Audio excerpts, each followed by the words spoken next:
Hello, welcome back, YouTube family. I am Adero. I am a mother, artist, scientist. The list continues.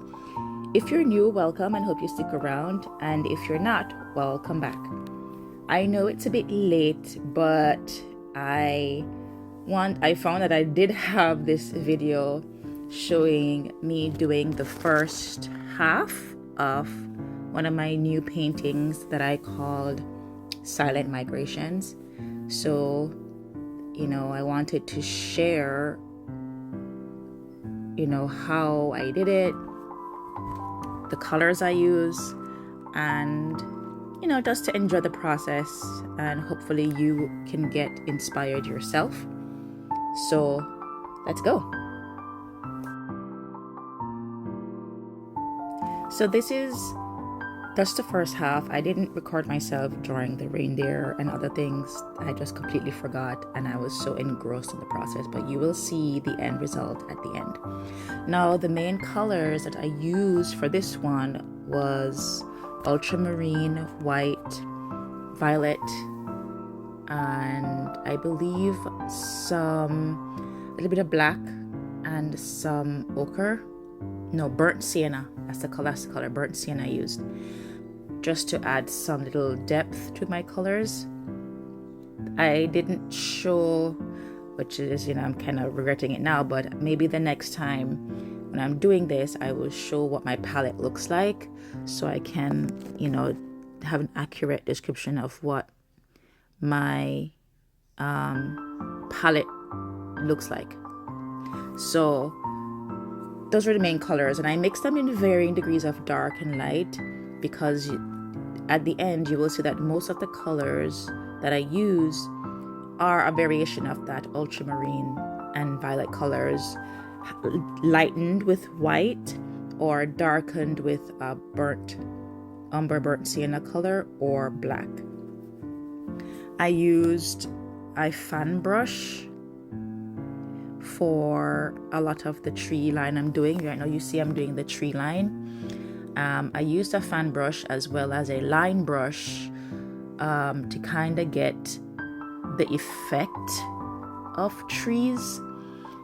I find that with abstract landscapes like these, less is more, so you can allow the mind to fill in what you see or what you want your audience to see. That's why I like it. I was able to also use a flat brush as well, you can see, for like the ground. So by using a fan brush and the different brush stroke techniques, I was able to create the illusion of distant trees, and I build up on that color, light to dark, with a light violet color, so it's not just plain white, and also a pale blue color. So as the video goes, you'll see the colors getting lighter and lighter. Even though I started off with a dark base, it will eventually see me build the colors up, lightening it to give that perception of depth, of distance, and uneven ground and snow pileup. Snow isn't just always just plain white. It reflects the different colors around it. The blue sky, or, sometimes it might have this pale violet, purple hue to it, depending on the type of light. And that's just how, cold snow works. It reflects light of those kinds of hues, depending on where it is. And that was what I was aiming for. You will see me looking at a reference for a landscape. I can't remember where I got the landscape reference from. My apologies, but it was a reference online and I liked it a lot, so I did it that way. And doing landscapes always makes me nervous,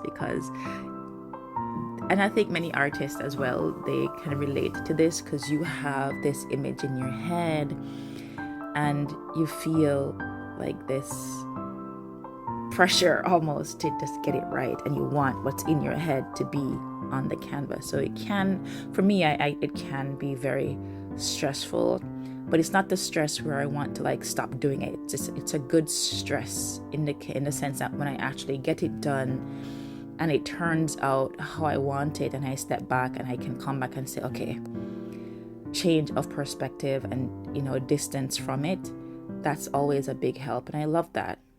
That's why I always do them and keep on doing it. So in the beginning, it doesn't look like much. It just looks like blobs of colors just slapped on there, right? And it's always amazed me that at the end of it, it's transformed, and you see what was in your head slowly unravel on the canvas. And that process makes me very happy. You just saw me spritz my palette because the room I was in, my lab, because I teach, it's very dry, especially in the wintertime, because the heaters are blasting, so it dries out the paint a lot. So I just spritz it with some water to get it, flowing and stuff. Anywho, as you can see, I'm building it up, and I enjoy doing this one. Funny story is that when I did the background at the end, I let it was sitting around for probably a week, 2 weeks, just hanging out there, and I said, okay, I was going to make this a nutcracker themed kind of thing, and it was just sitting on the windowsill. Yes, literally windowsill, I know, cringe, but this is where I put it. It was on the windowsill, and I even sketched out, I wanted to do the ballerina plum fairy, the nutcracker, the rat king. Those were like the 3 subjects I wanted in the painting. I was like, yeah, the rat king is gonna go here, the ballerina, the nutcracker, blah blah blah. And I sketched them out, and it was just sitting there. And then as the weeks passed, I just did not feel to do a nutcracker anymore. I decided, like, no, I don't want to do a nutcracker. That sucks. That's a terrible idea. In the very beginning, I was so enamored with the idea. And then as time passed, I was like, nope, no nutcracker. No. So I had to gently erase my line marks that I put on to, like, proportion size, where the rat king is going to be, where the nutcracker is going to be, where the plum fairy, the positions, leaping, like all that kind of stuff. And I decided to do reindeers. I was like, yes, that's it. This landscape needed reindeers, not the nutcracker, reindeers. And that's what I did. I decided to put reindeers, one looking at the camera, so to speak, in the forefront, and one off the distance looking back. And I was very happy I did that. It worked out very well. I was pleased with it. I enjoyed doing it. I was like, yes, this is it. This is the one. Sometimes art is like that. You start off with one thing in mind, and you step away for a few, and then you come back, you're like, no, I don't think so. I want to do this instead. And it works like that, and that's okay.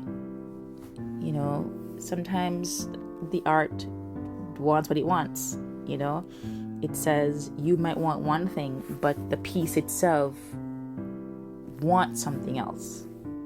And it sounds like I'm making it sound like it's a thinking thing, but yeah, that's me jamming around to some music. But the art sometimes speaks and says, no, we should do this instead. I sometimes listen, sometimes I don't, and that's okay too. So this was one of those times where it spoke and I listened, and I was very happy with how it turned out. You're gonna see me add on the highlights with the white paint, and as you can see, the paint keep on getting lighter and lighter, building up on that snowy landscape kind of idea. So yeah, that's my spiel. And this is the process of how I got there. At the end, you will see a photo of the finished product, what it looks like. And let me know in the comments if you like it too, and if you thought the nutcracker would have been better, or if the reindeers was a much better idea. Let me know. Until then, enjoy, and I'll see you on the next installment. Happy holidays, and I hope the new year brings a lot of prosperity, peace, and personal growth.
Okay, here we have a close-up of what it looks like, and I'm using a very fine brush to add details of the trunks, the branches, things of that nature that we'll normally see in distant trees, and add some dimension to it. So I'll use a little, there's the burnt umber that you see me using, and the little blues on my palette. It looks very messy, I know, but hey, that's what it looks like. And you can see me using these different colors to build, and I'm using a very fine brush because I want these very small lines, and I can add, you know, where the snow is, where the trunks are, where the branches are, so you can see them and give that perception of that's what it is. You